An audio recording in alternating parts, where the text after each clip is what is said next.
2.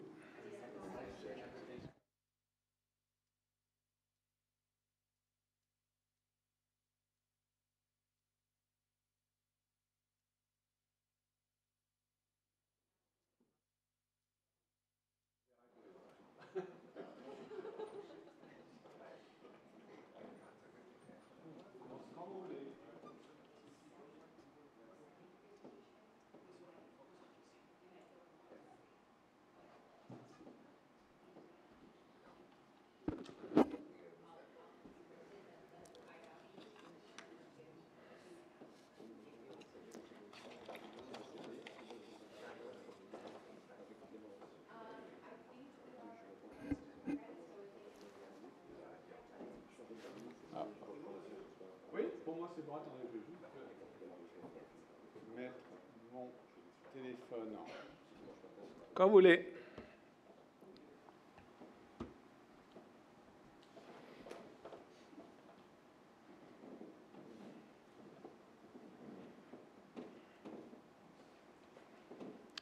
Dites-moi. Bonjour, je m'appelle Patrick Bertrand, je suis le directeur exécutif d'une association qui s'appelle Action Santé Mondiale, qui est une association spécialisée dans le plaidoyer politique pour l'accès équitable à la santé, basée à Paris et à Bruxelles. Et je suis très heureux de modérer cette session à destination des journalistes francophones, juste au moment où nous allons demain inaugurer la conférence internationale de l'Union internationale contre la tuberculose et maladies respiratoires sur la santé respiratoire et la tuberculose, qui est le plus grand événement mondial sur cette question. C'est la première fois que cette réunion se passe en présentiel après des années de conférences en ligne. C'est un moment important aussi parce qu'aujourd'hui nous avons aussi, cette session se passe au moment d'un sommet qui est organisé par des partenaires qui sont l'Alliance, TB Alliance, FIND et IAVI, dans lequel ce sommet, nous allons parler des nouvelles innovations qui arrivent dans le domaine de la tuberculose.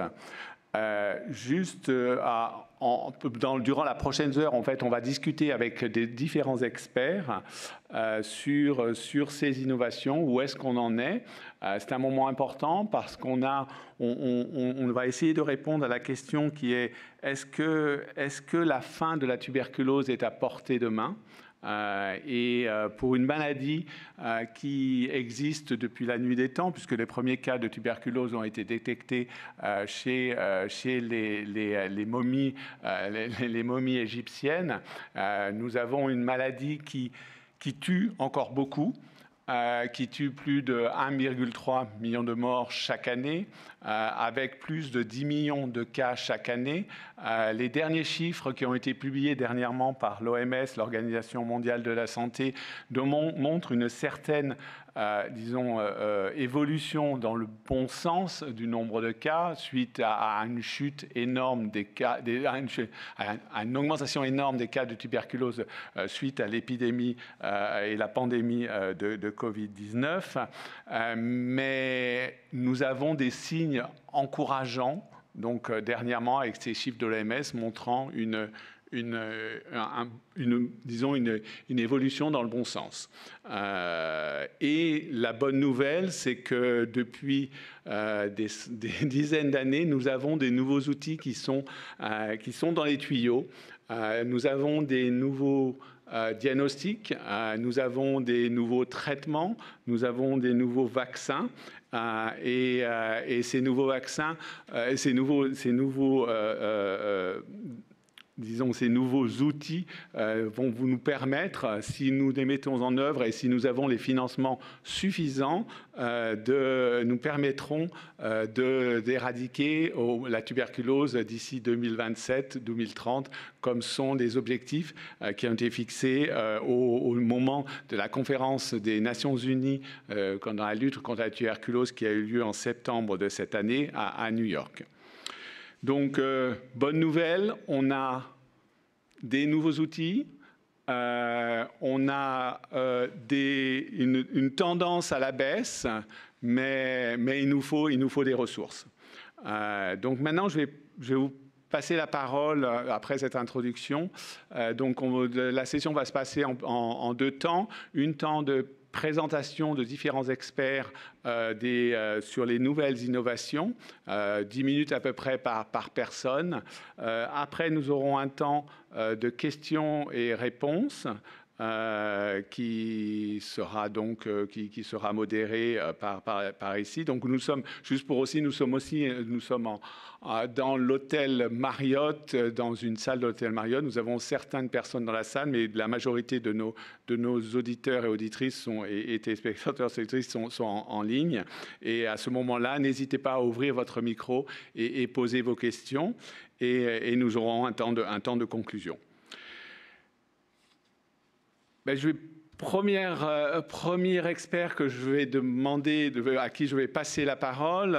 Quand on parle de tuberculose, parlons d'abord des communautés, des gens qui sont infectés, avant de parler des innovations. Et je vais vous passer la parole au docteur Yvan Jean-Patrick Agbassi, qui est expert en santé mondiale depuis 13 ans. Il se spécialise dans la recherche sur la tuberculose et l'engagement communautaire. Il a travaillé avec des ONG, des agences des Nations Unies et des cabinets de conseil. Actuellement, il plaide en faveur des communautés touchées par la tuberculose en tant que membre du groupe consultatif communautaire de Unite for TB et président du Conseil consultatif communautaire mondial sur la tuberculose. Je vous passe la parole.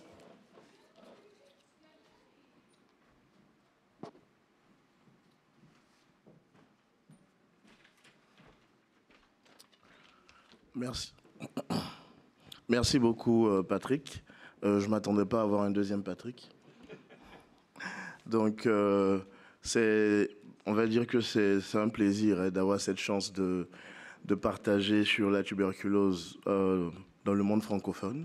Disons qu'il y a beaucoup à dire et je pense que quelque part, on doit se mettre à jour. Et c'est aussi pour ça que cet événement est réalisé. Donc, c'est un événement qui est dédié à la tuberculose et à l'innovation dans ce domaine. Et je tiens vraiment à remercier l'équipe organisatrice d'associer la communauté et de nous permettre de partager notre passion et notre engagement envers un avenir sans tuberculose. Et on espère pouvoir aussi sensibiliser les médias qui ont été associés à cet événement. Donc ensemble, nous sommes les acteurs d'un mouvement mondial qui s'efforce de vaincre cette maladie dévastatrice. Donc comme Patrick l'a souligné, du temps des momies, la tuberculose existait déjà. Et chacun d'entre nous, quelle que soit notre expérience ou notre parcours, a un rôle vital à jouer dans cette lutte. Nous sommes unis par une vision commune, celle d'un monde où la tuberculose ne représente plus une menace pour la santé de nos communautés.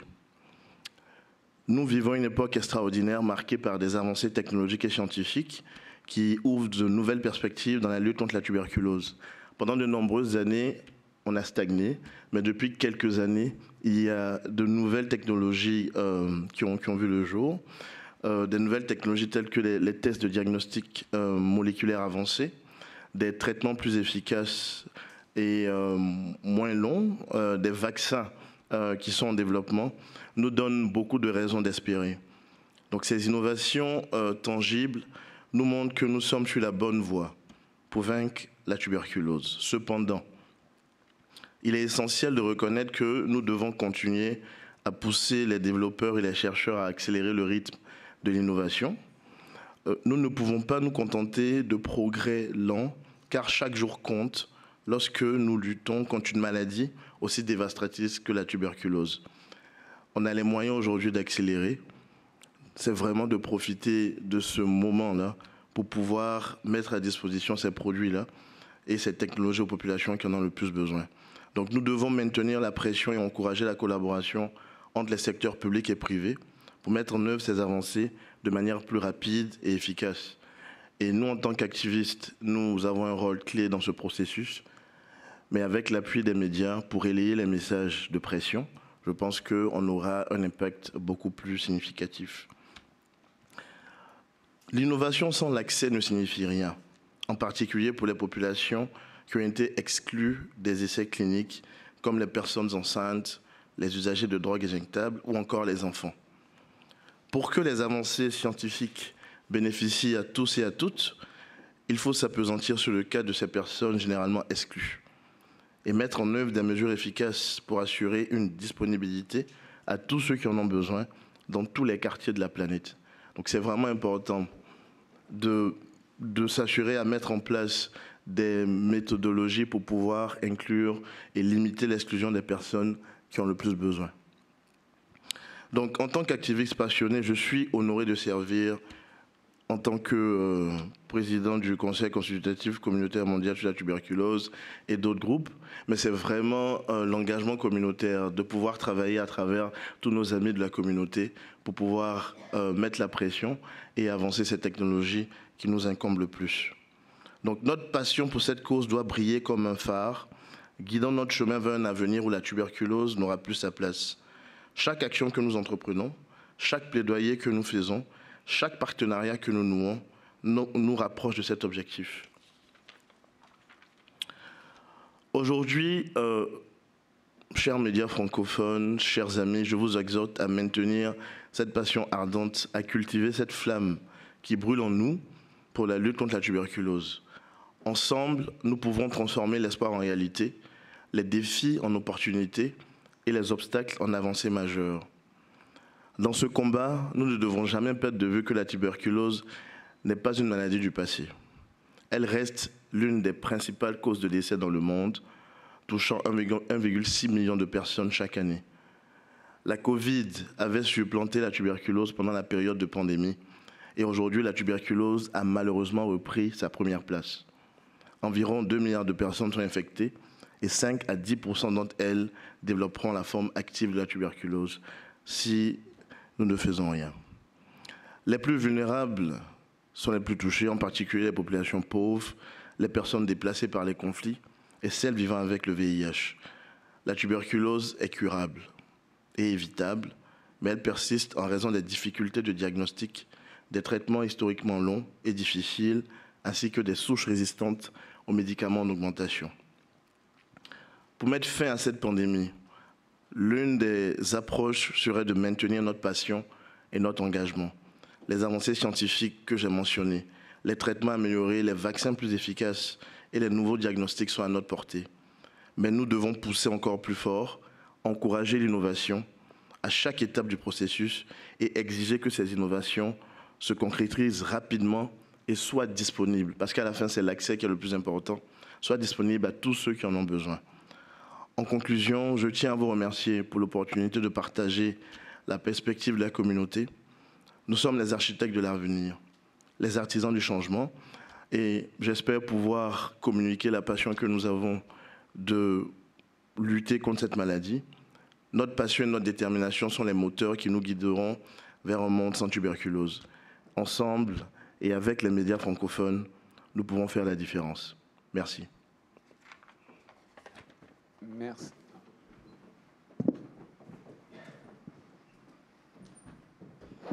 Merci Patrick, et je retiens de votre intervention comme quoi innovation sans accès, ça ne sert à rien. Donc l'importance de réfléchir sur l'accès en même temps que de réfléchir sur les différentes innovations. Maintenant, je vais passer la parole. Pour la tuberculose, il faut avant tout donc diagnostiquer les cas, et je vais passer la parole au docteur Laure Martine, qui est chef de projet chez FINE, qui est un consortium qui travaille sur les diagnostics, et entre autres de la tuberculose. Laure cumule 6 années d'expérience dans le développement de produits de diagnostic vitro au sein d'une entreprise biotechnologie en tant que responsable technique et chef de programme de développement de tests rapides d'analyse en temps réel numérique pour une utilisation en point of care. Donc la parole est à vous, Laure.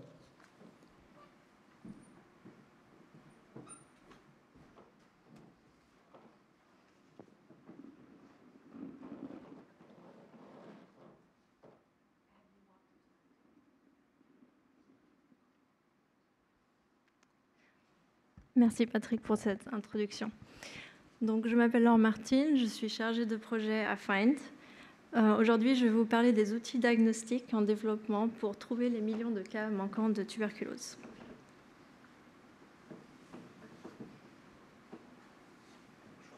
Comment je... Voilà, merci. Donc, tout d'abord, quelques mots sur Find. Find est une organisation internationale à but non lucratif dont l'objectif est de promouvoir le développement de nouveaux diagnostics et de nouvelles stratégies qui peuvent rendre le diagnostic plus accessible pour les maladies telles que la tuberculose.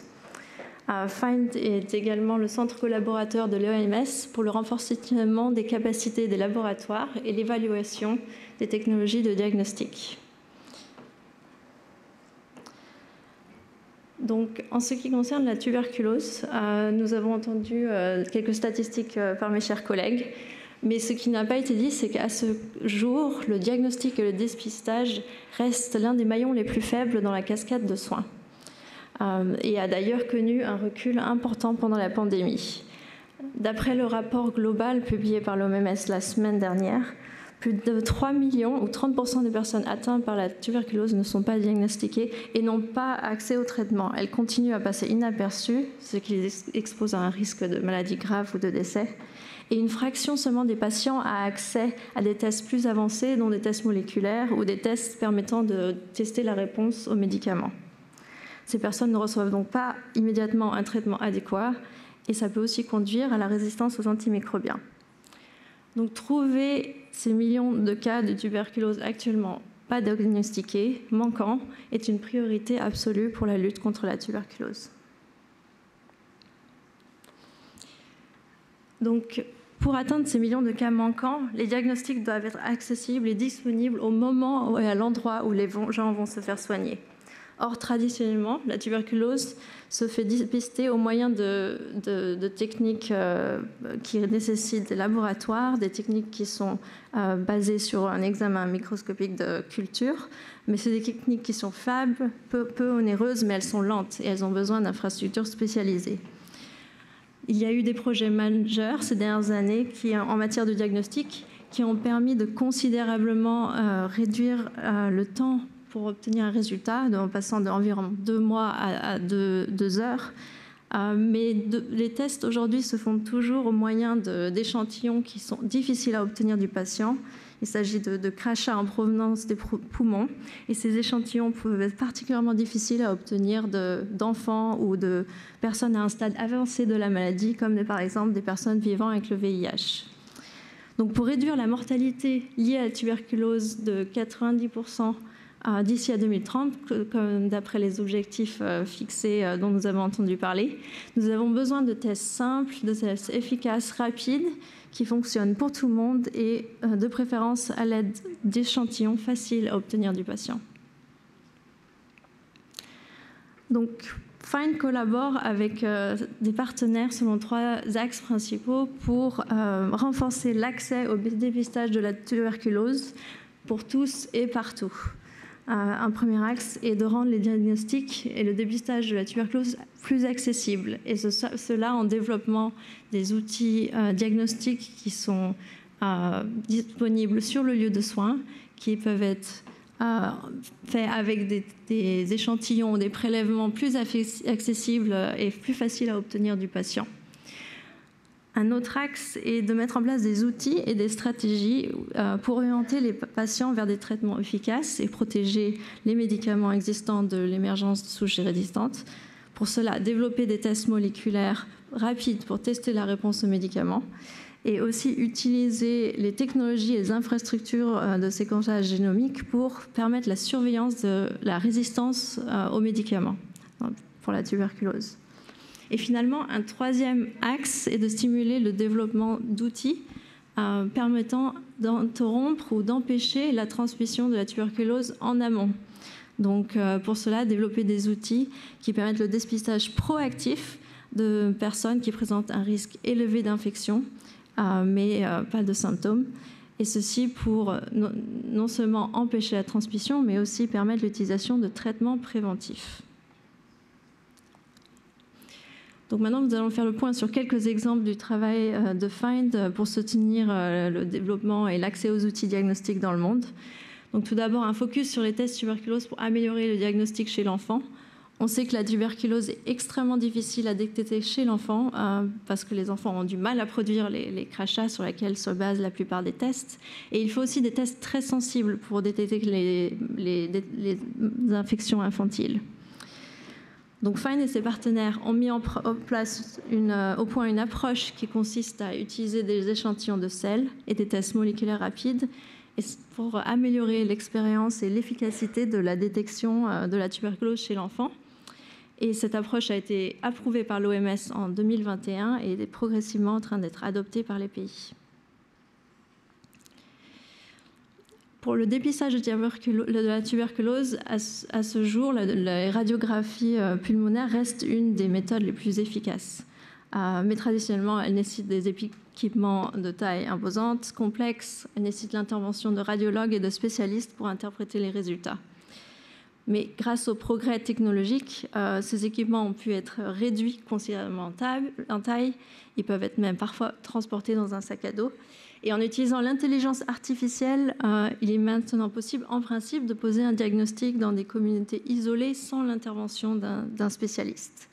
FIND travaille à mettre en place des procédures standardisées pour valider le fonctionnement fiable de ces nouvelles technologies et permettre leur intégration dans une politique de santé.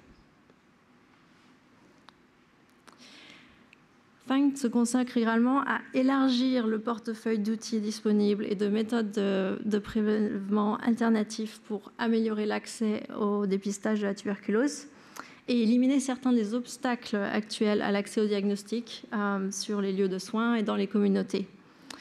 Le projet DriveDx for TB, Drive Diagnostics for TB, qui est financé par Unitaid et mis en œuvre par FIND, se concentre sur 3 catégories de technologies qui ont le potentiel de perturber le status quo actuel dans la détection de la tuberculose.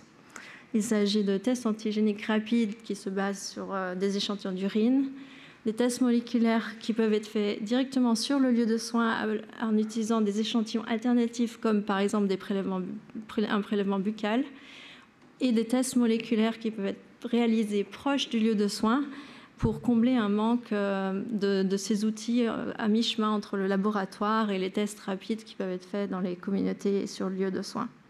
Et par ce projet, FIND vise à générer des preuves, des données cliniques pour informer les recommandations de l'OMS et créer des conditions favorables à la mise sur le marché de ces outils.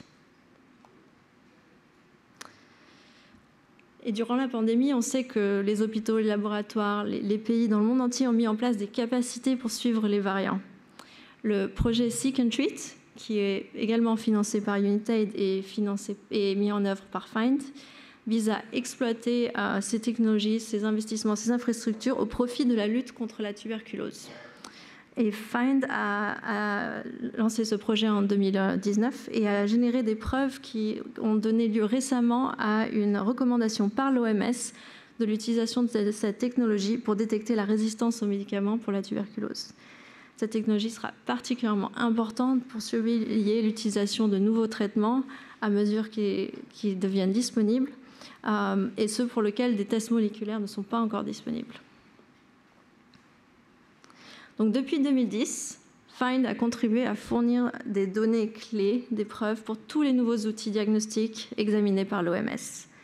On peut voir que cela s'est vraiment accéléré pendant et après la pandémie grâce aux innovations technologiques. Donc, malgré le recul de certains progrès que nous avons pu voir dans les statistiques pendant la pandémie, il y a aussi eu une vague d'innovations technologiques sans précédent. Et des outils très prometteurs sont en développement, des nouvelles méthodes de prélèvement, des nouvelles stratégies.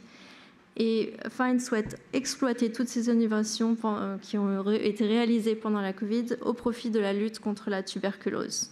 Et avec le soutien d'investissements clés comme ceux de Unitaid, FIND vise à concrétiser les objectifs ambitieux d'élimination de la tuberculose d'ici 2030. Merci pour votre attention.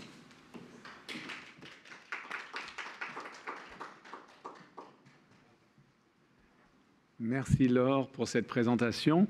Après donc cette présentation très complète de où est-ce qu'on en est sur les diagnostics, nous allons passer, après être diagnostiqué, il faut mettre sous traitement. Et je vais passer la parole au docteur Maria Beumont, qui est vice-présidente et Chief Medical Officer de TB Alliance, qui est une alliance qui fait de la recherche sur les nouveaux médicaments de lutte contre la tuberculose. La parole est à vous, Maria.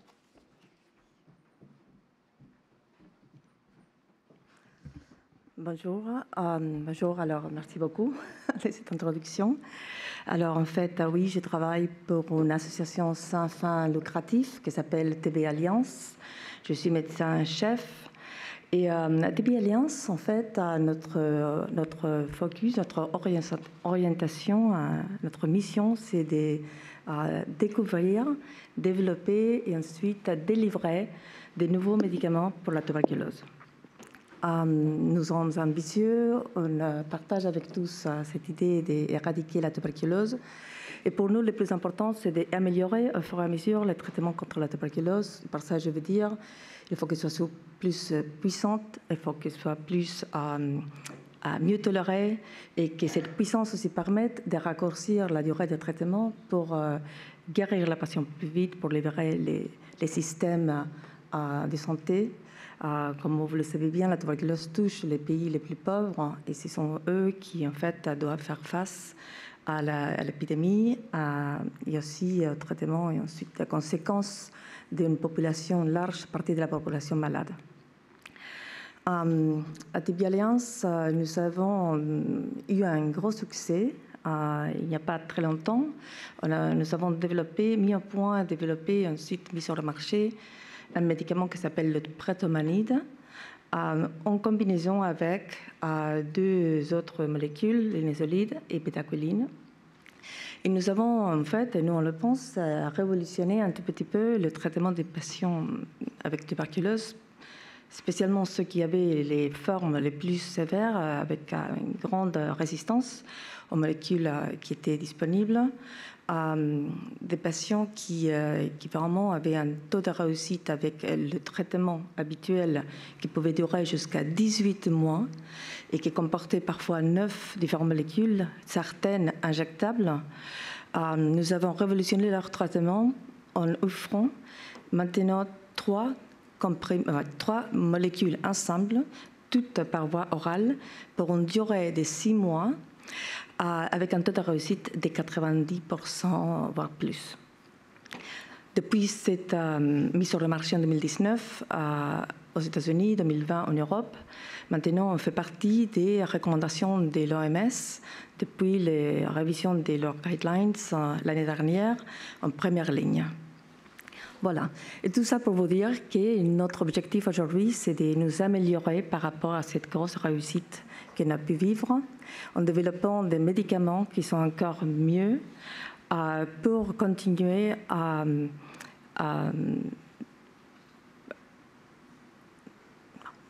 pour continuer à révolutionner. Je pense qu'il faut que ce soit une révolution permanente. Les traitements, pas que pour les patients qui ont une résistance avérée, mais aussi pour ceux qui sont pharmacosensibles. C'est pour ça que parmi nos traitements, nos molécules, nous avons sélectionné une en particulier, c'est une deuxième génération diarylquinoline qui s'appelle TBAG876, excusez-moi. Nous avons sélectionné cette molécule car elle a des attributs qui sont vraiment très importants à nos yeux. Elle est plus puissante que la première génération des diarylquinolines, bétaquiline. Elle peut en fait aussi être efficace chez les souches qui sont résistantes à la bétaquiline. Elle a des potentiels pour être mieux tolérée, notamment ne pas avoir une prolongation de secondes QT dans l'électrocardiogramme, et cela permettrait de ne pas avoir à monitorer les patients de la façon qu'on doit le faire aujourd'hui avec les bétaquilines. Je pense que vous êtes tous au courant qu'il y a un embargo sur nouvelles par rapport à une étude qui vient de démarrer. Cette étude s'appelle NC009. C'est une large étude qui va être conduite dans 5 pays, en Afrique, en Philippines et aussi en Géorgie, qui en ce moment va inclure des patients qui sont pharmacosensibles seulement, parce que nous avons beaucoup d'objectifs dans cette étude qui, en fait, réunit des caractéristiques des études des phases 1, des phases B et des phases C. On a beaucoup d'objectifs avec cette étude. On va prendre tout ce que nous pensons nécessaire pour ensuite la mise en place d'une étude de phase 3. C'est-à-dire qu'on essaie d'accélérer le développement des molécules et de les mettre sur le marché au plus vite possible. Et je viens de le dire, cette étude est sous embargo. Les nouvelles sur cette étude est sous embargo. En fait, l'embargo sera levé jeudi. Mais l'étude a déjà commencé. Et avec beaucoup de force, on recrute beaucoup de patients tout de suite. Et notre objectif, c'est avec cette étude, d'identifier la dose qui correspond pour cette nouvelle molécule, identifier la durée de traitement qui, on espère, sera plus courte que les 4 à 6 mois que les patients avec tuberculose pharmacosensible reçoivent aujourd'hui. Mais aussi, aujourd'hui, on a les éléments dans les études in vitro, mais aussi chez l'animal, que cette molécule pourra aussi contribuer au traitement des personnes qui ont des tuberculoses pharmacorésistantes, c'est-à-dire fera partie d'une approche pan-tuberculose où on pourra initier des traitements aux patients sans tenir compte de leur sensibilité ou la résistance aux molécules que nous avons pour les traiter aujourd'hui. Voilà, ça c'était le commentaire que je voulais partager avec vous ce matin. J'ai quelques slides aussi pour vous donner un petit peu plus de détails sur cette étude, mais peut-être celui-ci n'est pas nécessaire du fait que c'est sous embargo, comme je l'ai dit. Merci.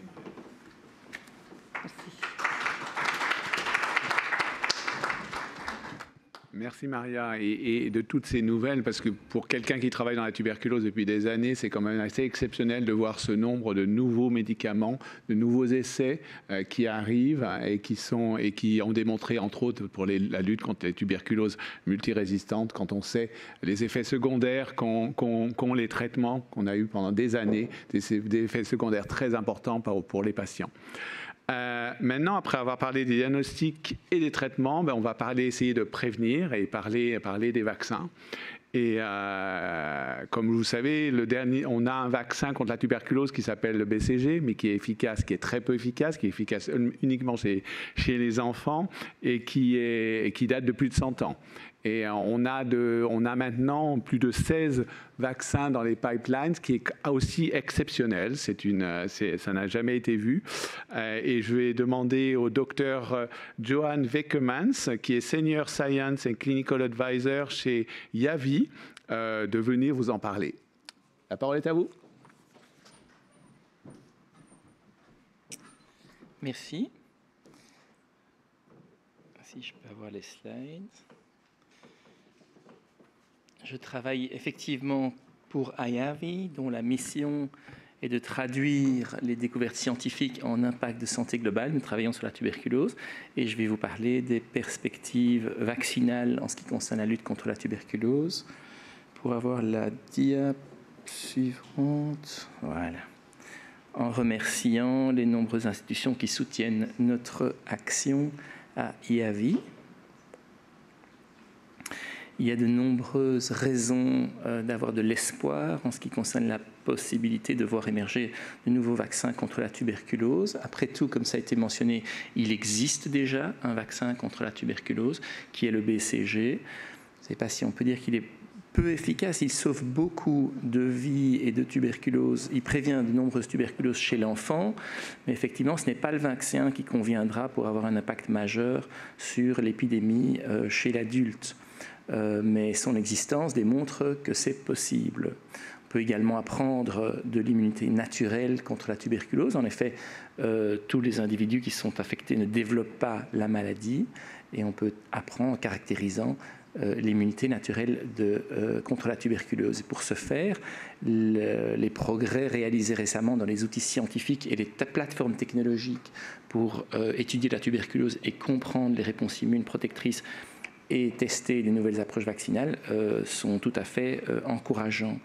Et tout cela s'est traduit par des succès expérimentaux récents, effectivement porteurs d'espoir. Ça a été mentionné, voici un visu des approches en cours. Je pense que vous ne pouvez pas lire le détail, mais je voudrais surtout que vous reteniez effectivement la richesse des approches en cours, avec une grande diversité des plateformes technologiques, des stratégies employées, des populations cibles, des indications recherchées. Vous pouvez voir en orange des candidats vaccins qui sont des mycobactéries atténuées. Il y a des mycobactéries en rouge inactivées. Il y a des vecteurs virus recombinants qui expriment des antigènes de la tuberculose en vert. Il y a des protéines adjuvantées en bleu. Et il faut saluer l'arrivée récente de candidats vaccins basés sur la technologie mRNA. La diversité des approches recherchées soutient évidemment la probabilité de succès et de voir un candidat vaccin émerger efficace dans le cours de la décennie présente. Et je voudrais vous dire quelques mots de plus de deux approches qui, je pense, sont particulièrement intéressantes et prometteuses. Le M72ASO1E, qui est une protéine adjuvantée, et le vaccin MTBVAC, qui est un vaccin vivant atténué dérivé du Mycobacterium tuberculosis, l'agent de la tuberculose. La protéine adjuvantée M72ASO1E a déjà démontré 50%, une estimation d'efficacité de 50% pour la prévention de la tuberculose dans une étude de phase 2 qui a été mise en place par GSK et l'agence qui soutient la recherche de vaccins contre la tuberculose qui s'appelle EIRAS chez des individus préalablement exposés à Mycobacterium tuberculosis. Et des études de phase 2 sont encore en cours chez des personnes vivant avec le VIH.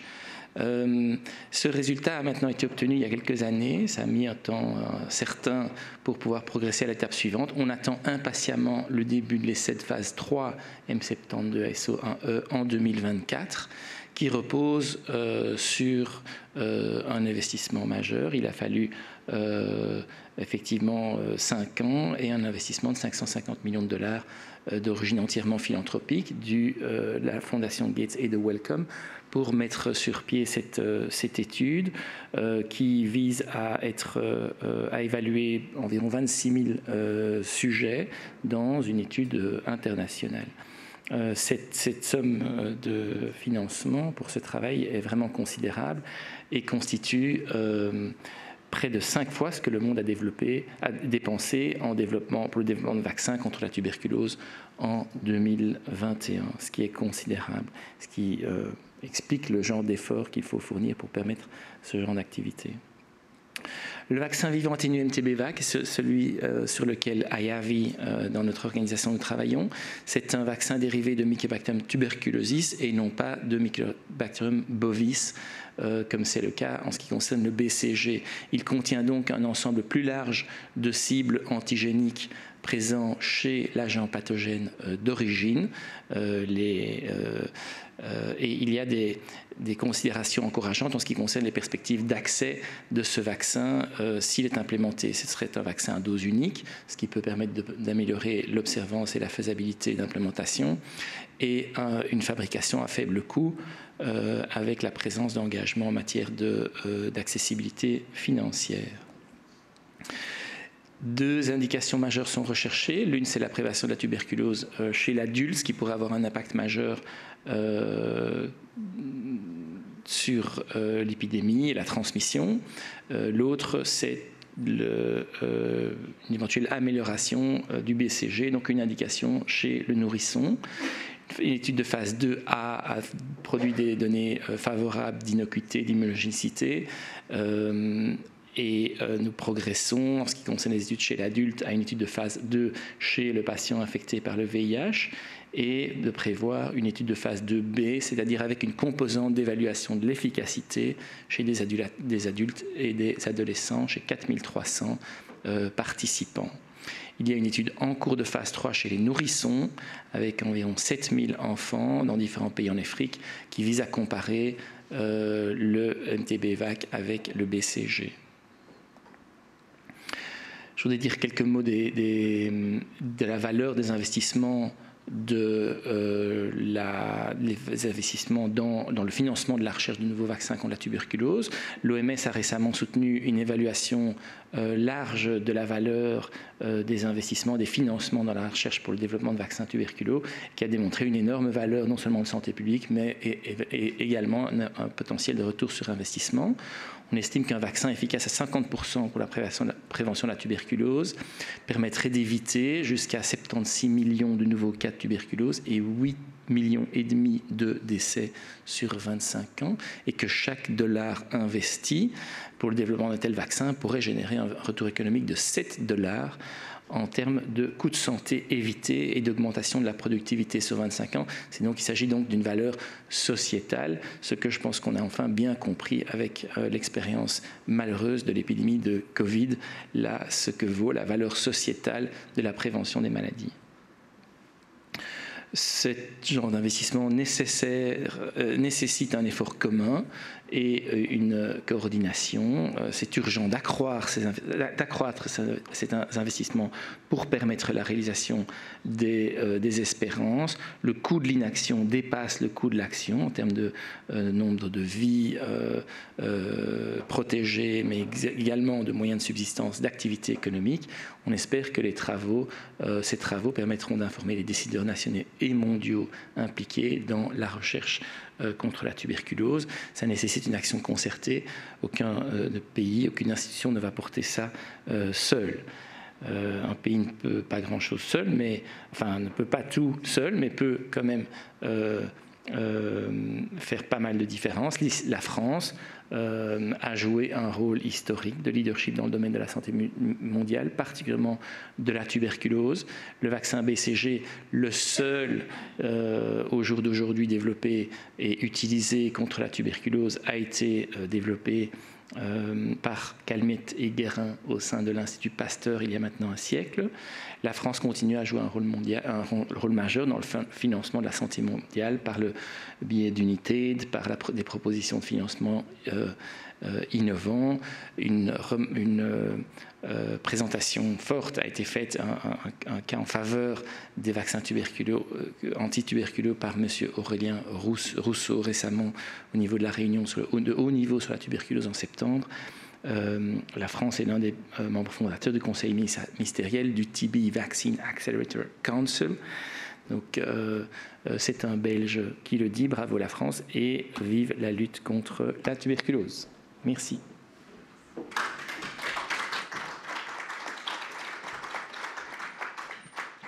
Merci Johan, et je retiendrai 2 points sur votre intervention. Déjà, c'est qu'on pourrait envisager un nouveau vaccin contre la tuberculose dans la prochaine décennie, ce qui est quand même une avancée assez énorme, et que le coût de l'inaction est beaucoup plus important que le coût de l'action. Donc ça, c'est vraiment des points importants.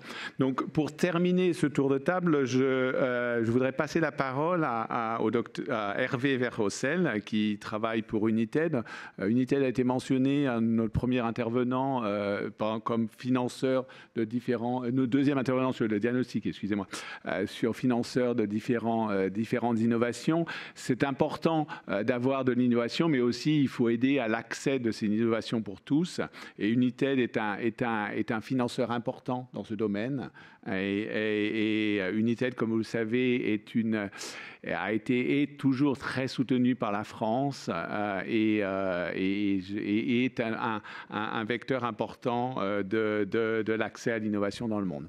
La parole est à toi, Hervé.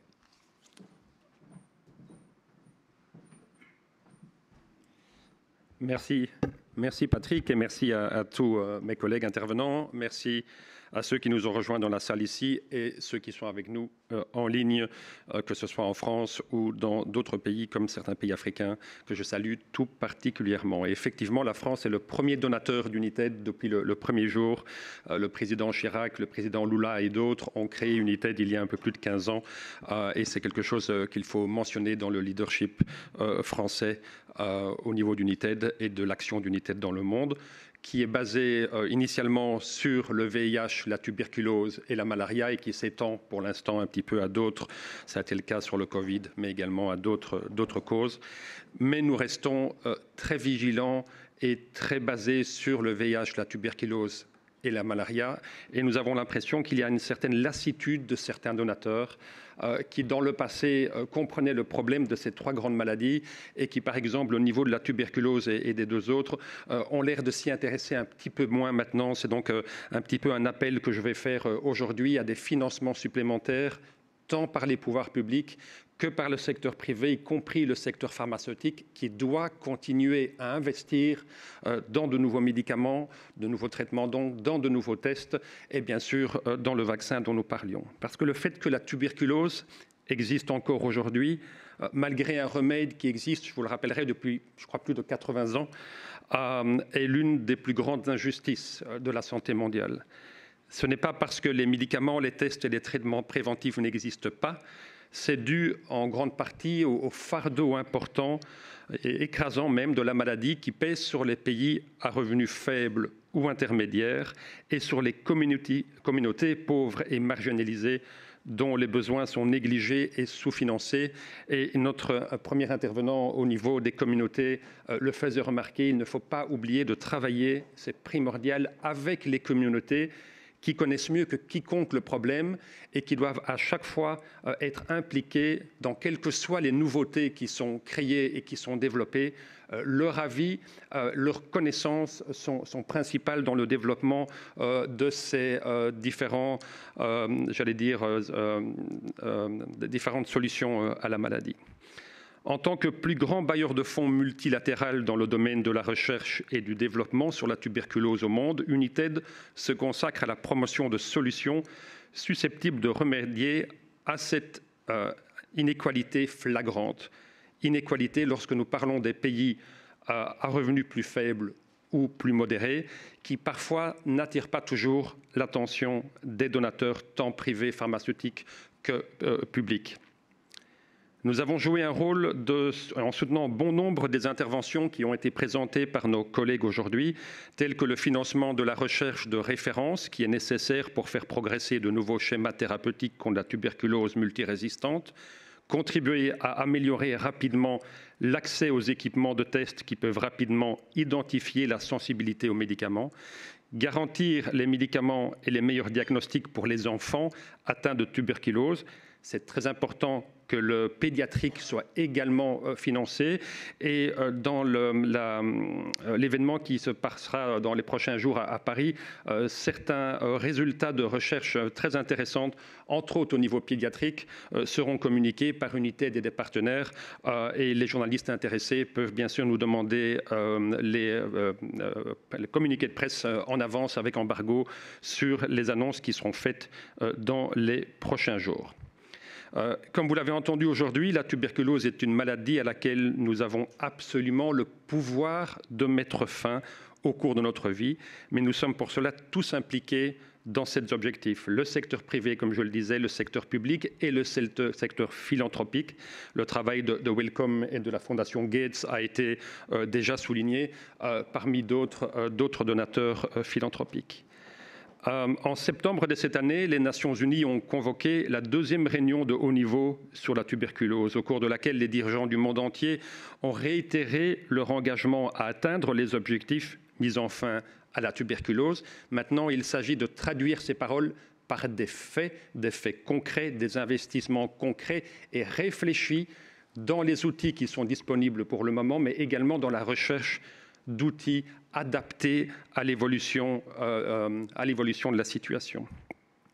Nous avons donc tous un rôle à jouer. Ces engagements visant à combler les lacunes en matière de diagnostic, de traitement, de prévention de la tuberculose, à garantir la riposte à la tuberculose, équitable, fondée sur les droits et centrée sur les personnes, à accélérer le développement de nouveaux outils, à investir les fonds nécessaires pour mettre fin à la tuberculose et à s'engager en faveur d'un leadership et d'une responsabilité mondiale dans la réalisation de ces objectifs.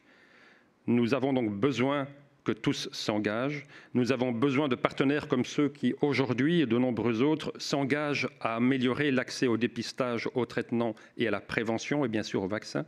Nous avons besoin de gouvernements déterminés à étendre les programmes de lutte contre la tuberculose sur place, dans les pays les plus touchés par la tuberculose. Il y a parfois une demande et une nécessité pour les gouvernements et les ministères de la Santé de s'impliquer encore plus dans ces pays à revenus faibles et modérés, donc à la lutte contre la tuberculose.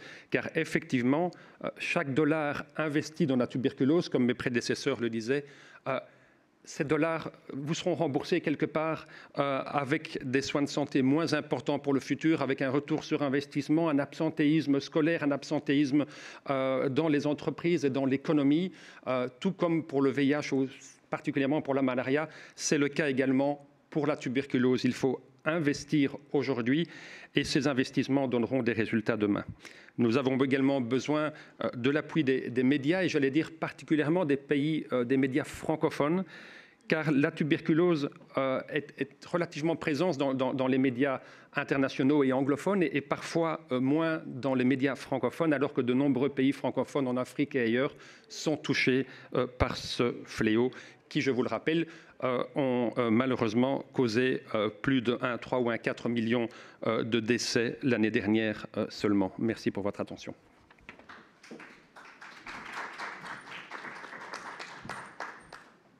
Merci Hervé et merci pour ton appel à plus de financement pour ces nouvelles innovations et pour la lutte contre la tuberculose. Donc là, on a quelques minutes pour quelques questions, que ce soit dans la salle ou alors en ligne. Je ne sais pas si vous êtes déjà en ligne, ont des questions? Non? Dans la salle?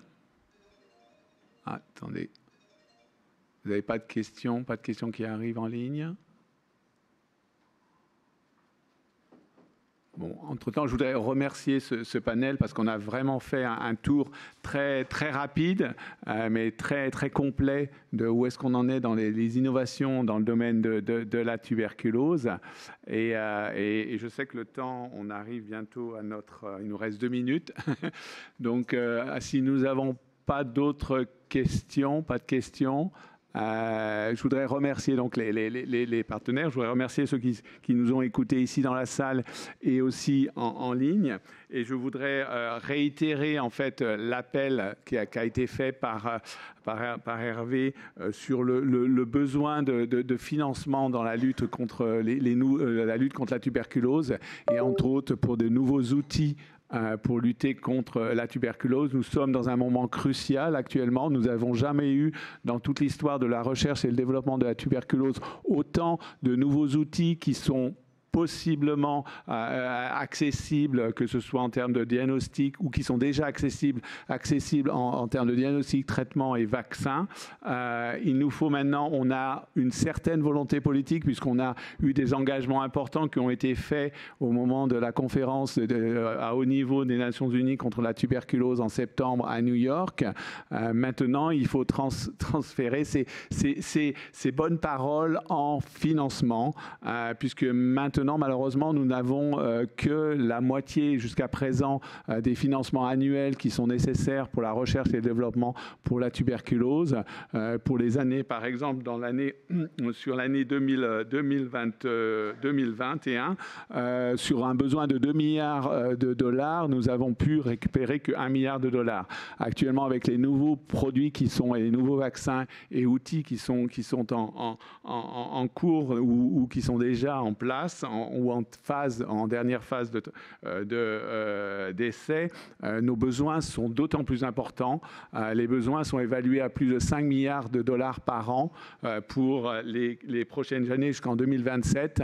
Et on espère que vous, les journalistes, vous puissiez mobiliser les opinions publiques et les décisionnaires pour faire que cette maladie qui suit l'humanité depuis la création presque de l'humain puisse être éradiquée le plus rapidement possible. Je vous remercie et à très bientôt. Au revoir.